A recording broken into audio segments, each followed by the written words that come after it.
it's Ashley and welcome back. Today I have an extra special fun Christmas card to share with you. This card is going to feature 3 different shaker elements in this slimline card. To start out, I've die cut out this room builder die, which is slimline, from some Bristol Smooth cardstock, and I also cut out the window on it where I wanted it to be as well. Next, I laid down some purple tape over that center little embossed portion of the cardstock because I don't want that colored. And then I just continued that tape onto this Make Art station. And I like to use this because then I can kind of adjust it and rotate it as I am painting it. So I'm going to be watercoloring this. If you were to buy these watercolors, they come with that little plastic that I just showed you right there, and I don't want to waste those, so I actually use those as my little holders for my watercolor. So on the bottom for the flooring, I'm going to be using this brown color here, and it's pretty concentrated, so I like to water it down a little bit. So I'm just putting some into my little well, and then I'm going to add some water to that to get it to the color that I want. So I've tested the color on a scratch paper piece of paper, and it's the color I want it to, so now I'm going to start laying it down. I'm using a flat brush. I brought out my round brush too, just in case, but I ended up just using my flat brush for watercoloring this whole slimline panel. I'm going to be adding a lot of stamped images and shaker elements to this card, so that's why I chose watercolor for the background, to be a little bit more muted, so that wasn't the focus. So I've gone ahead and heat set the floor on this just so it was dry, and now I'm going to work on the wall. I turned it upside down so you're not looking at this wrong. So next I'm coming in with this solar red color, and I'm going to do the same thing. Add a little bit into my well, and then I'm going to add a little bit of water too, and then I'm going to test it, and then I will paint it. If you haven't used Bristol Smooth cardstock for watercoloring, I would definitely give it a try. It's a very smooth, thick cardstock, so it won't pill up or anything like that, and it doesn't even warp that much. Another thing that I really like about it is just the smooth finish. When you're doing like the action of actually painting on it, it's really nice and smooth, and the color goes on evenly. So I really like working with this type of cardstock. So I've made sure everything was dry on the front and the back. I've heat set it, and now I can pull off my purple tape for the big reveal. So now I've gone ahead and colored everything, all of my stamped images previously, just because I knew that was going to take a long time and that wasn't the main focus of this video. To color all these images in, I've used some Spectrum Noir tri-blend markers, and I will link to those markers below so you can see what colors I used. The die for this oven cuts out the oven so you can open it, and I wanted to do that same thing on the refrigerator. The refrigerator, it does not do that, so I just came in with a craft knife, and I cut the top, the right side, and the bottom of both the doors and left that left side alone.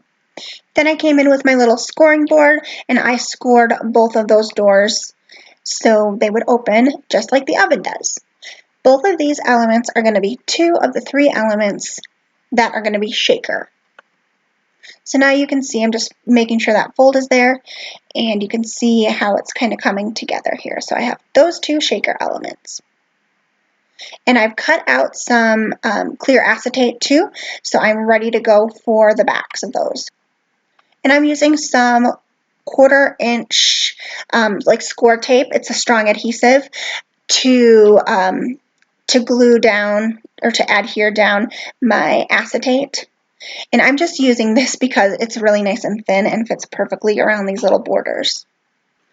I have found that using liquid adhesive for working with acetate is very messy. It tends to bleed onto the acetate and you kind of seep in from the paper. So I definitely like using a dry tape type adhesive when you're working with acetate. So now I have my refrigerator and my oven all done with acetate on them, and now I'm going to work on my final shaker element, which is our window.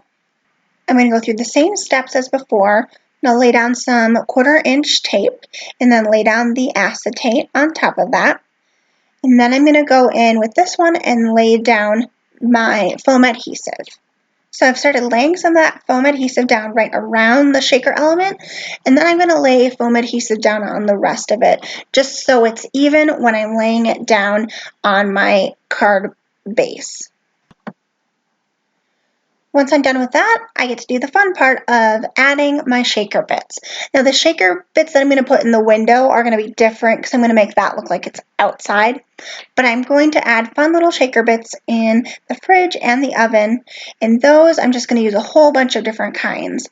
I will list them below. They might not be back in the shop quite yet because of Trinity Stamp's move, but I will list the types that I'm using so you can check them out when they're back in stock. Next, I'm peeling off the backs of the foam adhesive and then going to stick my base on. For that base, all I did was die cut out a plain die of the fridge without the stamp on it, and it fits perfectly. This paper is kind of a shimmery one, so hopefully you see a little bit of shimmer in there when you're opening that, so you can see what it looks like there. And I've done the same thing with the oven as well. I'm going to wait to do my shaker element for the window until the end. I'm going to do my scene building first. So I'm going to adhere down my refrigerator on that left side of my slimline first, and then I'm going to adhere the oven to the right side. So those are kind of my two anchor points of my card, and then I'm going to build my scene within and on top of all of that. I'm not going to show the whole scene building on here since that's not the main focus of this video, and that would take another 20 minutes. A good tip that I like for scene building is to lay down everything where I think I want it without adhering it down. And once I get it where I want it, I'll take a picture with my phone, and then I'll start adhering everything down so I can reference that if anything moves around while I'm working on it. So now you can see my scene coming together here. It's a cute little Christmas cooking scene with the Bear family. So this cottage kitchen stamp set comes with a little set of hands, so you can make the bears look like they're holding something. So I'm doing that right now with the little mama bear holding this bowl in her hand. I just think that's really clever. Next, I'm going to work on our window shaker element. So I removed the adhesive for the foam because I'm going to be putting a little snowman on the corner so it looks like he's peeking out.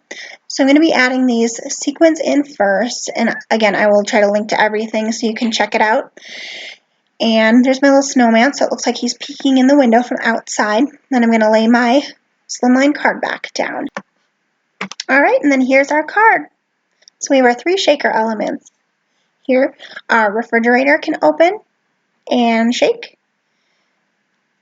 And now our oven can open and shake, and then our window, of course. And here's an up-close look at what everything looks like when it's all done. Well, I hope you enjoyed this video. Please be sure to like and subscribe to Trinity Stamp's YouTube page and our Facebook group, Imagination, Inspiration, and Conversation, for lots of crafty inspiration and fun. And if you enjoyed this video, please be sure to like and subscribe to my YouTube channel. Have a great Thanksgiving holiday and stay safe. Have a great day. Thanks for watching.